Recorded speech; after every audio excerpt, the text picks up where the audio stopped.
টানা বর্ষণে কুড়িগ্রামের নদ নদীগুলোর পানি বৃদ্ধি এবং পানি নেমে যাওয়ার ফলে নদী ভাঙন পরিস্থিতি তীব্র আকার ধারণ করেছে।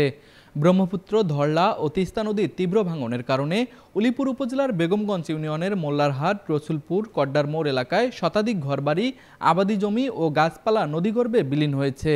পাশাপাশি নাগেশ্বরী উপজেলার চরাঞ্চল, দামালগ্রাম, নুসনি, ফান্দেরচর ভয়াবহ ভাঙনের শিকার হয়েছে।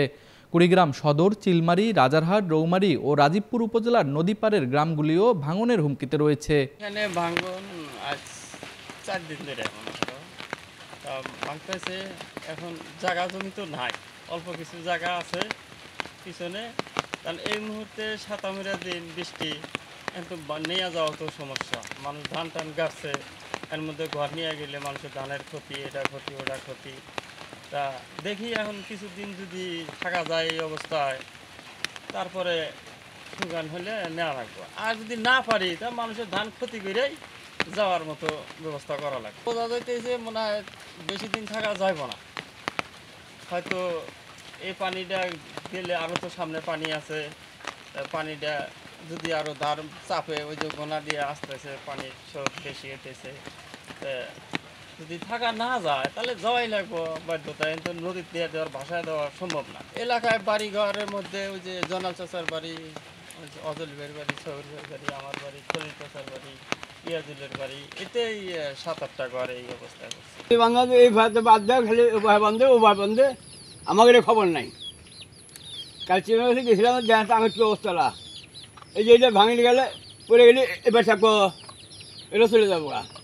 বাইরের নমু হয়ে যাওয়ার নাই আমার, এটা মিয়া হয়েছি। এই যে ওখানে বাইরে বসে যাওয়ার নাই। বাংলাদেশ অনেক ভালো হইতো, কিন্তু বাংলাদেশ হইতেছে আমার এই জায়গায় বাদ দিয়া, মানে এভাবে বাংলাদেশ আমার এই জায়গাটা একবার বাদ করছে।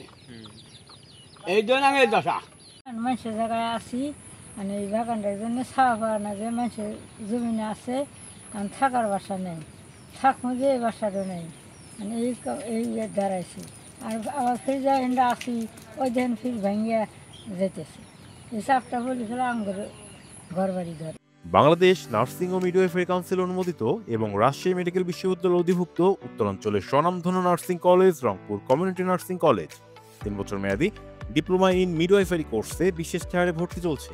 ভর্তির জন্য যোগাযোগ করুন www.rcncbd.com অথবা কল করুন 01708907294 অথবা 013328543031 নম্বরে। রংপুরে গঙ্গাচড়া রোডে অবস্থিত Rangpur community nursing college nursing পেশার একটি বিশ্বস্ত ঠিকানা। Rangpur community nursing college. সরেজমিনে গিয়ে দেখা গিয়েছে নদী ভাঙনের ফলে বিস্তীর্ণ কৃষিজমি ও বসতভিটা নদীগর্ভে চলে গিয়েছে। ভাঙনের কারণে গ্রামীণ রাস্তাঘাট, শিক্ষা প্রতিষ্ঠান, মসজিদ, মাদ্রাসা, কমিউনিটি ক্লিনিক সহ সরকারি ও বেসরকারি স্থাপনাগুলো রয়েছে ঝুঁকির মুখে। একদিকে বাড়িঘর হারিয়ে বাসস্থানের সংকট, অন্যদিকে চাষাবাদ ও জীবিকার পথ বন্ধ হয়ে যাচ্ছে। শিশু ও বয়স্করা সবচেয়ে বেশি ক্ষতিগ্রস্ত হচ্ছে। তাই তো নদীপাড়ের বাসিন্দারা দাবি করেছেন নদী ভাঙন রোধের জন্য স্থায়ী ও জরুরি ব্যবস্থা নেয়ার। থাকবো না এর মধ্যে কোনে যাবেন, এই পোয়ালগুলো নিয়ে কোনে যাই, কি করি? বারান্দা হলে কত ভালো হইলে নেব, ওই ধরনের আস্তে আস্তে ভেঙে দিই। এখন আল্লাহ যেখানে নেয়, তাছাড়া উপায় আছে। ভাঙ্গন এটা আসলে প্রতি বছরই হচ্ছে, প্রতি বছরই প্রত্যেকটা এলাকার ধরেন যে 2-4টা করে ফ্যামিলি এভাবে বাস্তুহারা হচ্ছে। বাড়িঘর হারিয়ে দিন দিন যে আমাদের কৃষকরা যে জায়গাগুলোতে আবাদ হইতো এগুলো এখন নদীর বুকে, এরা প্রত্যেকে ভূমিহীন হয়ে যাচ্ছে।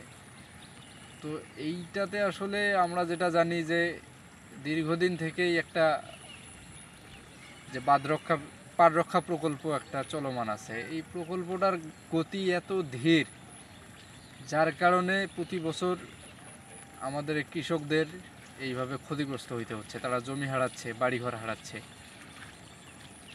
এই বাঁধ রক্ষা প্রকল্পটা যদি দ্রুত করা যাইত, শেখ হাসিনার সময়ের প্রকল্প সেটা চলে গেছে, অন্তর্বর্তী সরকারের 1 বছর চলে গেছে। এই প্রকল্পটার গতি নিয়ে কোনো অগ্রগতি নাই। এইটা হলে আমার মনে হয় যে এই অঞ্চলের মানুষদের জন্য খুব ভালো হতো। এদিকে ভাঙনপ্রবণ এলাকায় জিও ব্যাগ ফেলার কাজ চলছে এবং বাজেট সীমিত থাকলেও চেষ্টা চালিয়ে যাচ্ছে বলে জানান কুড়িগ্রাম পানি উন্নয়ন বোর্ডের নির্বাহী প্রকৌশলী। এটা হচ্ছে নাগেশ্বরী উপজেলার রায়গঞ্জ ইউনিয়নের চর দামাল গ্রাম। চরের মধ্যে হ্যাঁ, দামাল গ্রাম। চরে তো আমরা আসলে তেমন কাজ করি না, আমাদের মূল ভূখণ্ডে কাজ করা হয়। চরে এখন ভাঙন হলে তো বাড়িঘর একটু সরাই নিতে হবে, কারণ চরের বাড়িঘরই ওইরকম। সরানোর মতো করেই করতে হয়, যাতে করে ভেঙে ভেঙে গেলে আমাদের এত বাজেট বরাদ্দ নাই যে চর সহ আমরা কভার করতে পারি না। আমরা মূল ভূখণ্ডে মূলত কাজ করি আর কি, চরগুলো আমরা এখন ওইরকম বরাদ্দ পাচ্ছি না, এই হচ্ছে বিষয়। তারপর আমরা সবুজ পাড়া বা ইয়াতে কিছু কিছু আমাদের সাপ্লাই থেকে কিছু বস্তা দিচ্ছিলাম অল্প। পর্যাপ্ত বরাদ্দ না থাকাতে আমরা ওখানে কাজ করতে পারতেছি না। চলতেছে গত 2 মাস যাবতই চলতেছে, এপ্রিল থেকেই শুরু হয়। প্রতিবছর বর্ষা মৌসুমে কুড়িগ্রামে নদী ভাঙনে শত শত পরিবার গৃহহীন হয়ে পড়ে। বিশেষজ্ঞরা বলছেন, নদীর তীব্র ভাঙন ও জলবায়ু পরিবর্তনের কারণে দীর্ঘমেয়াদী পরিকল্পনা ও স্থায়ী বাঁধ ছাড়া এই দুর্যোগ থেকে মুক্তি পাওয়া সম্ভব নয়। কুড়িগ্রাম প্রতিনিধি আতিকুর রহমানের পাঠানো তথ্যচিত্রে তুষার আচার্য, ডেস্ক রিপোর্ট, RCTV।